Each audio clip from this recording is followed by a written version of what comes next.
What's going on, everybody? It's Stas here. So another crazy day in the stock market. What else is new? The S&P 500 went up 1.2%. The Dow went up 1.3%. The Nasdaq 100 went up 0.8%. And the Russell 2000 went up 1.7%. So we're going to break down some technicals in this video, go over some stocks I'm watching, many of which just reported earnings. And I want to share with you all my thoughts on the markets in general. Is this rally trustable, or is this another bull trap? So let's get right into the video. Alrighty guys, so this is what we're looking at. On SPY, we were up 1.2% roughly, like I said, and we saw a massive move, especially in the pre-market and right at market open. Look at this, and you'll be able to see it on the 5-day 5-minute. And another thing you'll notice on the 5-day 5-minute, which we talked about in the previous video where I went over put options on SPY that I'm looking at. Make sure to go check that video out if you didn't, but actually wait until after this video, of course, guys. And look, we broke the low from yesterday. That low was at 405. We hit 402 in the pre-market. That gave bulls some momentum. Let's be honest, right? The lower low hit, that was the downtrend continuing. And on the 5-day 15-minute, yes, we're trading above both moving averages, which is a good sign. But if we peel back a little bit, on the 10-day chart, we're still under the 180 moving average, right? That's acting as resistance. And the hourly chart, we're also under that 180 moving average as well. And you can see that we're under 411. And this leads me to believe that this could be a bull trap. The fact that we failed to break and close above 411 and 412 for that matter, considering 411, 412 held back in the end of April as support, also in the beginning of May. And literally 2 days ago on, what day was that? Tuesday, we ended up holding 411, 412. So at this point in time, the fact that, again, we didn't close above that, that is not the best sign. And it leads me to believe that we could end up seeing a Friday sell-off. And yes, of course, I could be wrong. And I'm going to be watching the futures market and seeing what's going on in the pre-market tomorrow. Let's say if SPY magically gaps up above 412 tomorrow, yes, there could be some juice in the session tomorrow, maybe up to about 415, maybe 417, 418 on the higher end of that spectrum. And let's say we don't gap up above 411, 412 and we gap down. Let's say we start going down towards 408, 407 again. That is not going to be a good sign heading into tomorrow, right? So those are some levels and some points that I'm looking at here on SPY. We saw the VIX overall die down a lot today. The VIX went down 16%, and I guess it's still up in terms of the past 2 days, considering yesterday it went up about 28%. So it going down 16% today. It's still up net 12% over the past 2 days. So the VIX is still up, and I'd love to know what you guys think. I mean, do you think that we're going to see a bull trap here, or this is a bull trap rather, and we're going to see a dump off? I'm really leaning towards that until the market technicals prove me otherwise, or prove to me otherwise, right? So QQQ, let's pull that up. This is the Nasdaq 100 ETF, right? This is seeing a lot of the same price action as SPY. Look, we failed breaking out of 323, right? That was a resistance point from, I believe, the middle of March. Yeah, middle of March, 323 was resistance. So the fact that we failed breaking out of that today, we closed under 320 at about 319. This goes to show that the bears might still want to push this thing lower. There still might be some juice for the bears, and we could end up taking the lows out from today at about 314, right? And another thing worth noting, just like SPY, QQQ took the low out from yesterday, the low yesterday being 316.50. As you guys can see in the pre-market today, we hit 314.96. So this is not a good sign. And the fact that we also hit a lower high when it comes to the intraday trading today. Look at this. Our high point from today was 322. The next high point was 321. And we ended up closing off on a big downswing. So will the low from today break not only 314, but the low from the intraday session at about 316, more like 317? Will that break? If so, guys, I'm thinking we're gonna go straight to that low from pre-market at 314.96, and then from there, yeah, 310, maybe 308 on QQQ. That is where we could be going. Definitely 310, 312. That would be the next target. And if that were to break, that is where we'd probably go 305. And oh crap, I'm about to sneeze. Give me a second here, guys. Oh man. So yeah, keep an eye on those levels. On top of that, we had silver go down 0.2%. We had gold go up 0.2%. And we saw the Russell and the Dow, like I mentioned in the intro. Those did well as well. So let me know your thoughts down below. And if you all are enjoying the video, make sure to smash that like button. That really helps me out as a creator. And I do appreciate you guys doing that as always. And let's get into some stocks now that I'm watching that just reported earnings today. And stock number one we have here is Coinbase, ticker symbol COI. And this is one that you guys know I've been buying on the way down here at $330, $279, right? And I'm looking to buy even more here as the stock is hovering as of now at about 250. Well, no, is it higher than that right now after hours?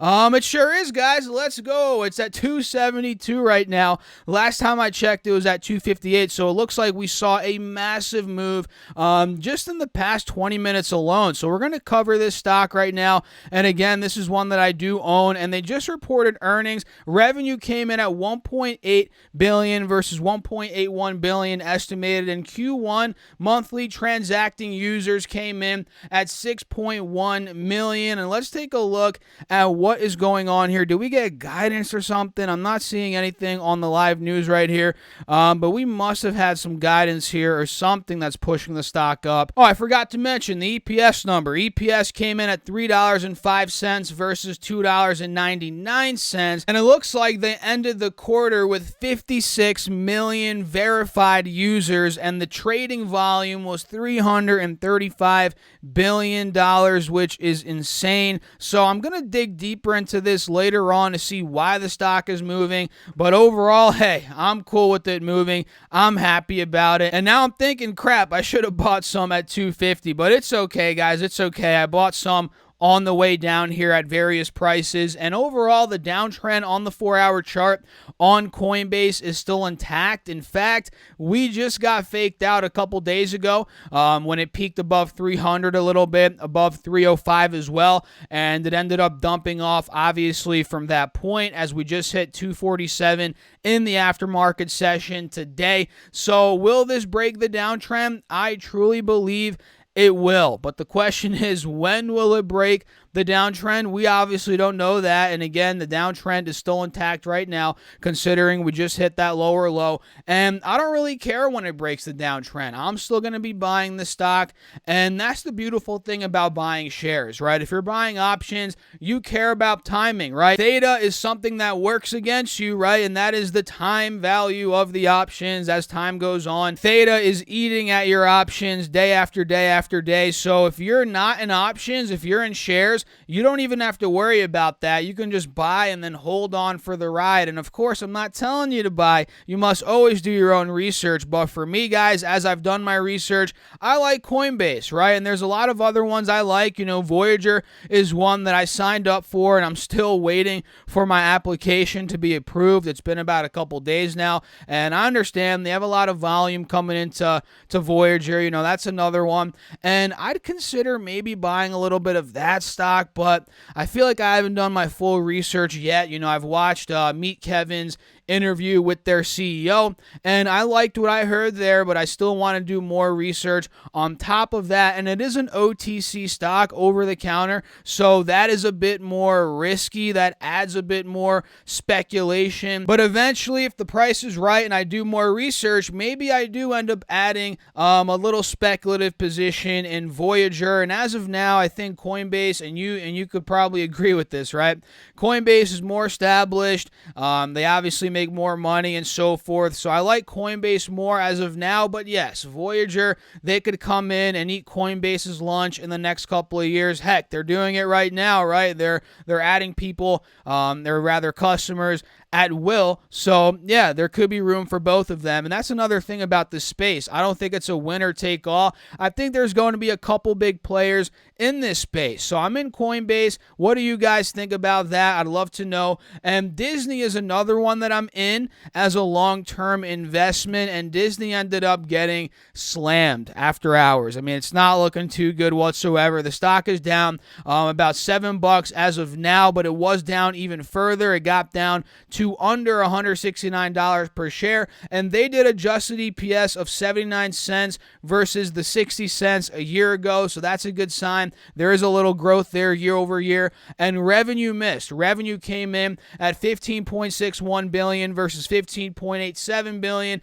and Disney Plus paid subscribers came in at 103.6 million versus 110 million estimated. And we mentioned this morning on Patreon, guys. The writing was on the wall, right? If you saw Netflix, what they did in terms of their earnings, you saw that they struggled when it comes to new memberships, new additions to their platform. I believe they did 4 million additions. The estimate was 6 million or something like that for the previous quarter. That's for Netflix, right?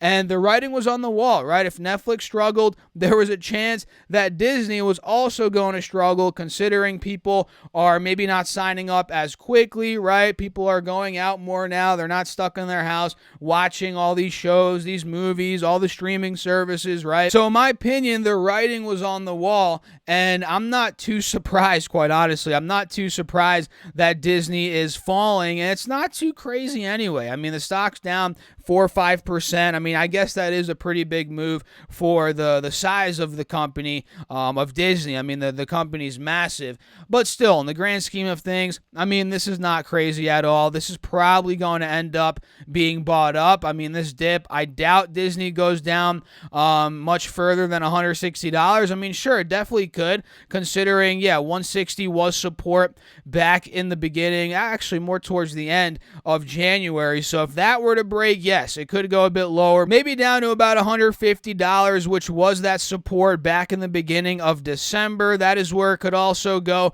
But in the short term, guys, I feel like this dip will end up being bought up, and we saw some growth from their other streaming services. And the year-over-year growth for the streaming services, they have multiple, by the way, guys. These numbers were pretty dang good, even though, again, the total paid subs is not doing so well, or rather it missed the estimate as of now. I mean, look, year over year, ESPN Plus is up 75%. They have 13.8 million subs right now. That is a good number for growth. Hulu is up 30% year over year. They currently have 41.6 million subscribers. And Disney Plus, again, they missed the number for this quarter, or the total subs number that they were expecting, right, as of now.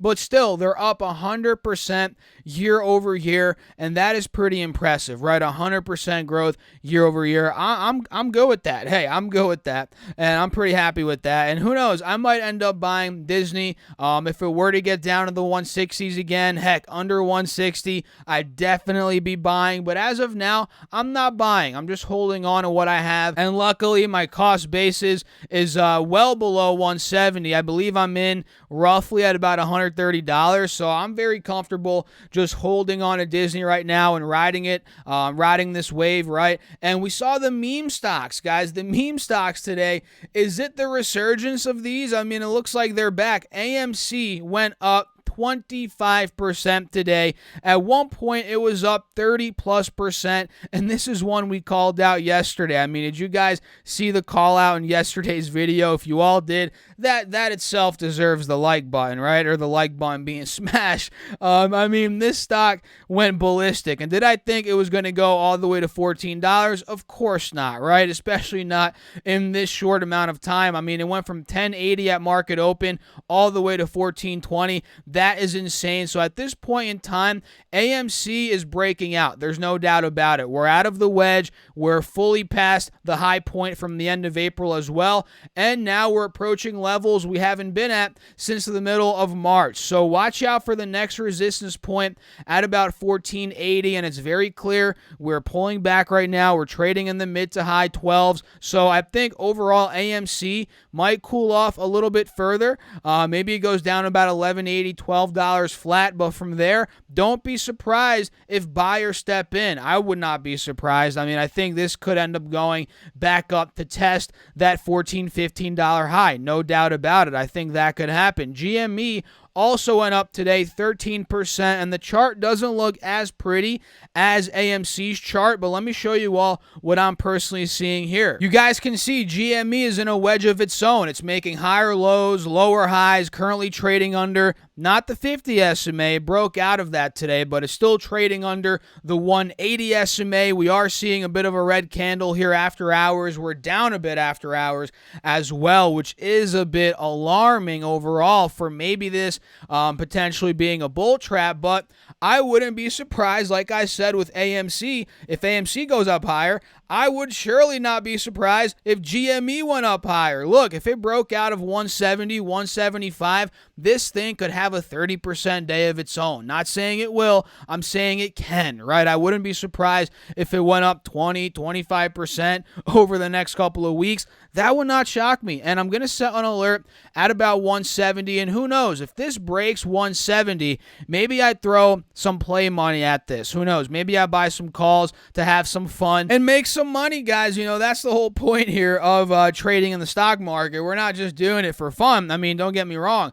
It is fun. I am full on addicted to the stock market. I have been for years, as you guys can clearly tell. I haven't missed a video upload in years at this point in time. So, yeah, I'm definitely in this for the fun, but I also want to make some money too. I mean, come on, guys. We all want to make some money. So $170 is where I have my alert for GameStop right now. Airbnb is another company that I'm watching, and I said in the Discord chat today, and by the way, that's linked down below. It's free of charge to get in that Discord chat. We have 3,800 people in there. I mentioned how if Airbnb were to get close to $100, that is where I'd consider buying. You know, $100, 110 even, maybe 120, I'd consider starting to scale in for Airbnb. And now we're approaching the levels Airbnb was at when it initially IPO'd. And that was back in, you guys remember, what, April, May, I forget the exact day, but overall it IPO'd,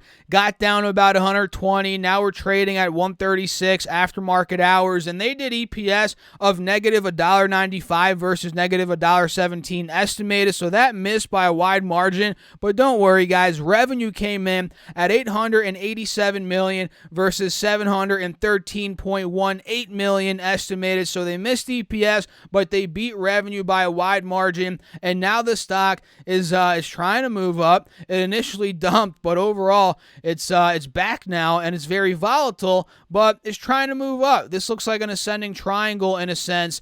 Yeah, it kind of does here in the aftermarket session, so don't be surprised if Airbnb does end up ripping out of this maybe tomorrow, maybe at some point next week, so I'm going to be watching that. Doordash is another one, and we talked about how if these numbers showed strength and demand when it comes down to people ordering from their home to have food delivered to them, because that is what the business is, right? A lot of people feared that now as things are opening up, the V-shot is out, maybe not as many people were going to order food. Well, the numbers said otherwise, and so did the guidance, guys. So let's talk about that. EPS came in at negative 34 cents versus negative 26 estimated, so they missed EPS, but revenue beat by a pretty nice margin. $1.08 billion of revenue versus $993.32 million estimated, so revenue beat there. And Q1 Q1 gross order volume came in at $9.9 billion, up 222% year over year. And this is the guidance here that I'm about to tell you all, which could be pumping the stock up a bit. And let me pull up the intraday chart so you all can see it. Look at this. Look at this. The stock pumped all the way to 130, and now it's recovering at about 124, or rather consolidating at about 124. And this is what we talked about, right? We mentioned how if we get the good earnings, there could be a spike up in the stock, and I'm not surprised it's happening here, and especially because the guidance is up. Q2, they see Q2 gross order volume of 9.4 to 9.9 billion, so roughly the same as what they did this quarter, but they see full year GOV gross order volume of 35 to 38 billion dollars, which is a pretty solid number. And let's see in the live news tab here if anything new came out. Doesn't really seem like anything new came out, but overall, watch this, guys. Watch this. It's very beaten down, and I mentioned before, and I'm sticking to this, right? I'm not looking to get into Doordash as a long-term investment, but as a trade, I definitely think there's some upside. There's some potential, maybe back up towards the mid-hundreds. I'm talking 140s, 150s, so watch out for Doordash. Tesla is another one that I'm watching like an absolute maniac here, guys. This is one that I ended up buying more of at 610 recently. Now we're down to about 570, and if those lows take out, which I suspect they will based on this chart, and those lows were back in the beginning of March at 565, if those break, I'm thinking we could end up going maybe not to the 400s, although that's very possible. I'm thinking in the short term we're going to end up going to that high point from the beginning of September, right around 540, so that would be the next spot I'm thinking Tesla could end up going to, which I'd probably buy more if that were to happen. And who knows, I might put a little buy order in tomorrow for fractional shares of Tesla. That's kind of how I've been doing it, or maybe I'll buy a share or two. We'll see, depending on how I'm feeling, right? Depending on how the markets are looking. But when it comes to my long-term plays, right, especially stocks that are higher in dollar value, I'm not always buying full shares, guys, right? I sometimes average in over time. I buy a little bit every week, a little bit every month, or yeah, of course, every month, but bi-weekly, once a week, it depends on the stock. And I'm looking at Amazon the same way, Tesla, obviously, Google, these are shares that I buy, and I like to accumulate over time, as I believe these three companies are going to be winners over time, right? And that's what I do, guys. And Square is another one I'm looking at, and now that we're under $200, this is very interesting. You guys can see the overall downtrending channel here that's been forming all of 2021. Now we're towards the bottom of it, right? We're oversold. We're at 197, and maybe we end up continuing in this downwards channel. Maybe we hold 197, pop above 200, end up seeing a move back towards the mid 200s, right? But if we break 190s, 195, 190, this could end up going much lower. I'm thinking it could go 170, maybe $160, and that is probably where I'd finally add some Square to my long-term growth portfolio. That is where I would pull the trigger. But as of now, I'm still waiting. I'm being patient on it. But at 170, under that, give me that. I'll end up buying under those levels. So I hope you all enjoyed this video. If you did, smash that like button, subscribe to the channel, make sure to turn on the post notifications so you get notified every time I make a video. And if you all want my real-time buy and sell alerts, call outs, trades I'm making, options moves I'm in, if you want a morning update video every single day and more access to me throughout the day, that's on Patreon, linked right down below, or you guys can go to patreon.com/StockSurfest. You could also get 2 free stocks from WeBull. Those are valued up to $1,600 with a $100 deposit. And you could also get $30 from M1 Finance, also with a $100 deposit. And all of those are linked right down below. So I'll see you all later. Thanks for watching again. As always, keep crushing the markets, guys. Stay safe out there.